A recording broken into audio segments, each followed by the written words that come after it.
রাস্তা দিয়ে চলার সময় হঠাৎই এক আইসক্রিমওয়ালা চাচাকে দেখে মনটা কেমন যেন আবেগে ভরে উঠল। তাই থেমে গেলাম আর অজান্তেই তার আইসক্রিম ভর্তি সাইকেলের পিছু নিলাম।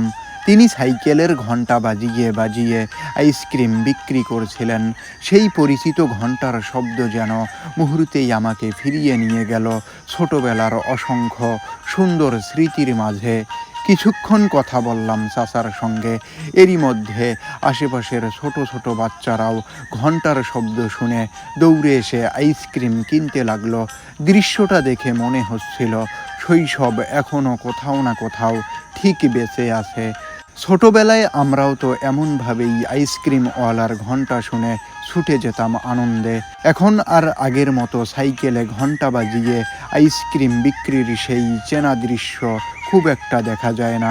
তাই আজকের এই মুহূর্তটা হৃদয়ে আলাদা এক ভালো লাগার অনুভূতি তৈরি করলো। সবশেষে আমিও একটি আইসক্রিম কিনলাম।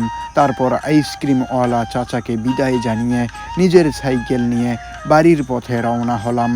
ছোট্ট এই ঘটনাটুকু হয়তো সময়ের সাথে স্মৃতি হয়ে যাবে, কিন্তু হৃদয়ের মাঝে রয়ে যাবে এক টুকরো সুন্দর শৈশবের অনুভূতি।